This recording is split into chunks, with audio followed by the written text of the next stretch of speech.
Hello, this is H.C. Bailey, and welcome back to Let's Play Final Fantasy XIII! Let's head on through Orphan's Cradle.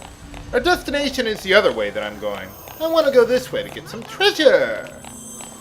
Now, since last time, I lied. I actually had to do a little bit of guild farming to max out my weapons on experience at Tier 2 because I used so much money, I used so much money maxing out the Hiatus Magnums, which I usually don't do.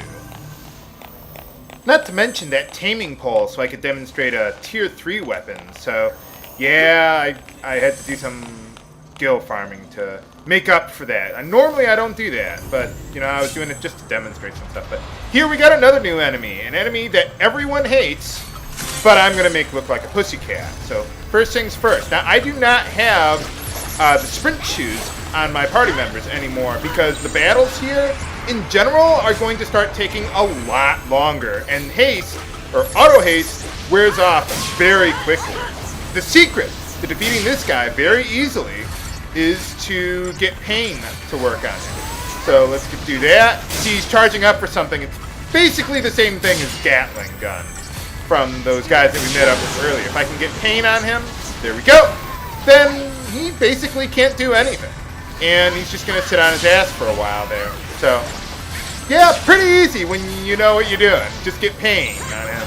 That's the secret to beating this guy. But anyway, so the default paradigm that I like using for most battles here is Sazh, Sin, Rav. That was what I used, right? Well, basically, I want Sazh to get haste on everyone while Fang is debuffing an enemy, because we're going to be using a lot of debuffs in this area, so that's why. So, I've also got ribbons on everyone, because there's a lot of enemies that can inflict debuffs on you, and now it's starting to become an issue. If I can remember which direction I am supposed to go, that is. So yeah, ribbons are also really nice. I just like the Aurora Scarf on Sazh, just so he can start casting haste immediately. Now, just so you know, those bikes have quite a bit of resistance to pain, but you should be able to get it on them before they can blow you away. I mean, literally, it's just like, I think, if I recall correctly, it's just like Gatling gun. It's been so long since I've died to one of those guys, but yeah, I have very bad memories about those guys, but not anymore, apparently.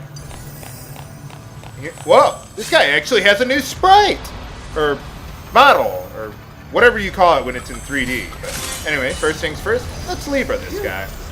One thing I like doing with a lot of the enemies in this area, not all the time, but every now and then, I like to get slow as my first debuff now, because it's going to be a while before we actually start going on the offense. So first things first, let's get slow on him, if I can, or I'll just switch to Sab Rev Rev. Oh, there we go. Okay. And then just get all the debuffs that we can on the guy. Maybe I should go for Curse. Yeah, I should go for Curse on this guy, because he can interrupt you pretty easily for whatever reason. I don't know why. But, well, there you go. He is immune to Pain and Fog, unfortunately. So, or at least Pain. Yeah, Pain and Fog, so. Oh well. Get whatever debuffs you can on the guy. Or I can keep on switching back to Sav Rev Med. Why not? Man, I don't remember this guy being quite that hard. But, oh, there we go. But yeah, that's why I've got Sav Rev Med, Sav Rev Rev, Sab Sin Rav.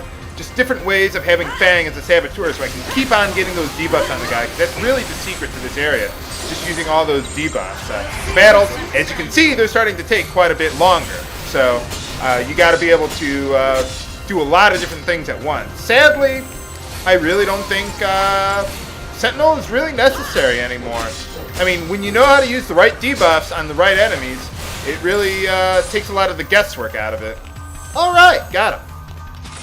Kind of reminds me of the battle theme when you're fighting the Aeons in Final Fantasy X. Well, I suppose it's not surprising. It was the same composer, right? Well, whatever. I know there are multiple composers for Final Fantasy X, but anyway, for defeating that guy, you get a Cherub's Crown. Awesome. That's an accessory, although I'm not going to use it. And why are you still giving me those things? Well, anyway, I'm going to meet you back at Well, I'll meet you back at the save point there, and I'll, yeah, meet you over there. Okay, we're all set and ready to go. We're back here, so let's take the other path now. Now, I know what you're thinking here is, H.C. Bailey, why are you stockpiling all that CP? Well, I'm saving most of it for the next Crystarium expansion, just so you know. If I get close to max, then I'll invest in something in one of my secondary job roles, just so it doesn't go to waste. Because anything over 999,999 is, what is it? You can't have any more than that. So, did I take the right one? Gosh, I hope I did. So yeah, for now, I've maxed out my base 3 job roles, so I really don't care to invest my CP in anything else in the secondary ones beyond what I've already got. Uh-oh. Looks like a dead end. Unless there's a hidden treasure. Yeah, there is. Alright. You know, one thing I was thinking of doing with this episode, because Rosh died in the last episode, or supposedly he did. Heck, they might pull a Rufus Shinra on him. We didn't see him die. I mean, for the sequel, I mean. And actually, I wouldn't mind that, because Rosh was kind of cool. I just think his character wasn't implemented as well as it could have been. But I was thinking of doing like a little montage for Rosh, some of his finest moments in the game, and maybe using Guile's theme as the background music. But I think that's been done to death. So I figured, nah, I think I'll pass on that one.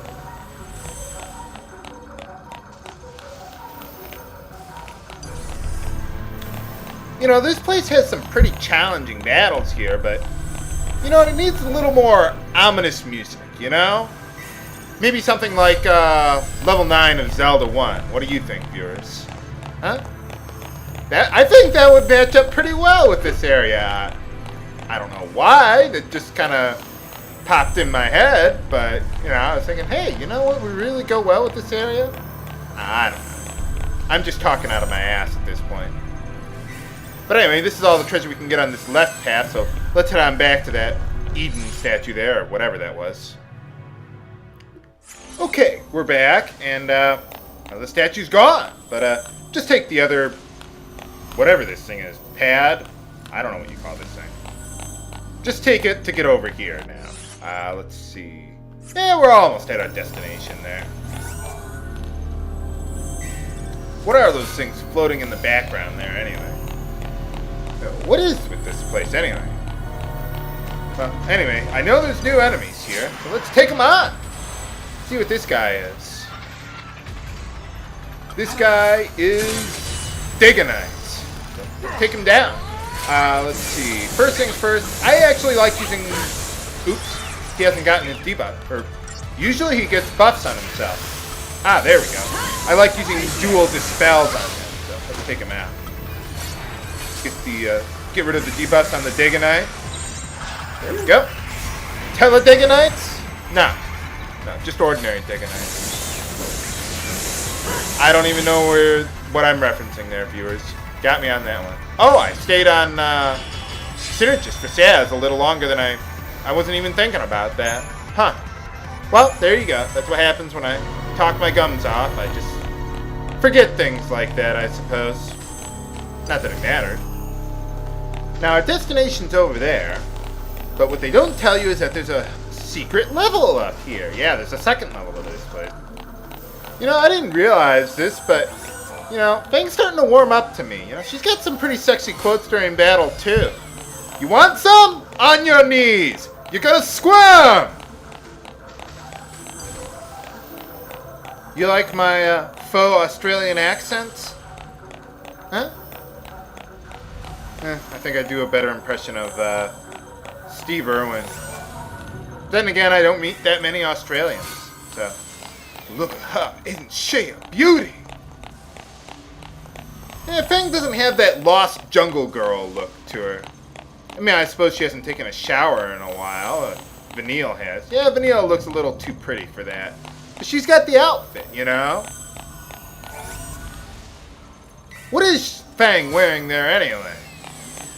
I mean, some kind of a dress or something? Or a blue...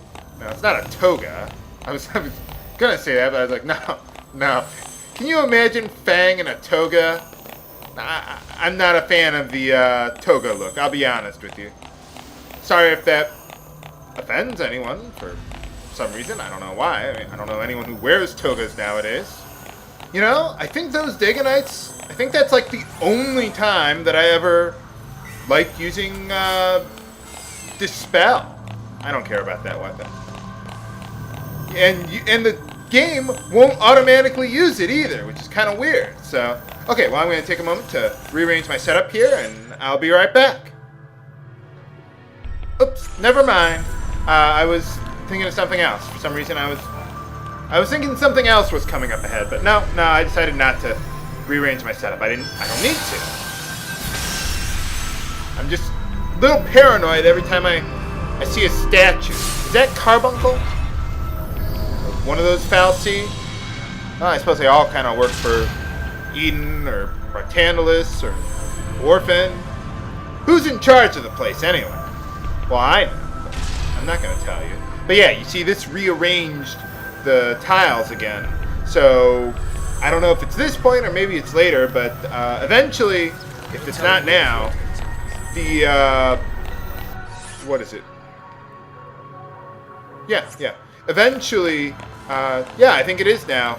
We can't use that guild farming spot anymore because those guys they won't respawn, or at least not as easily.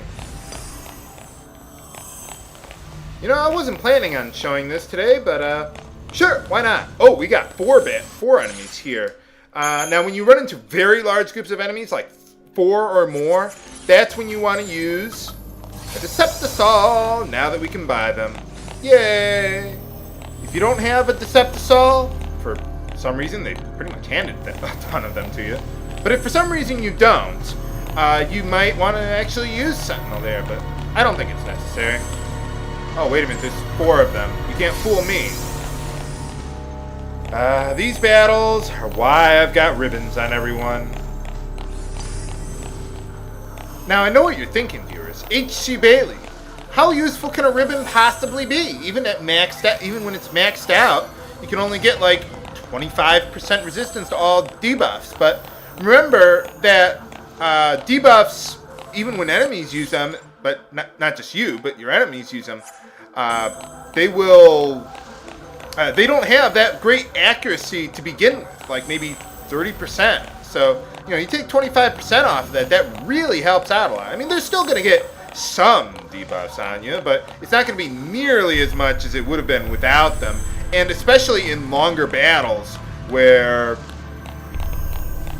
you know, you need things other than auto-buffing accessories because they wear off too quickly. Auto-buffs wear off after about a minute. So that's one reason why I like using the ribbons here. They last throughout the entire battle. But will they help me through the boss gauntlet of Orphan's Cradle?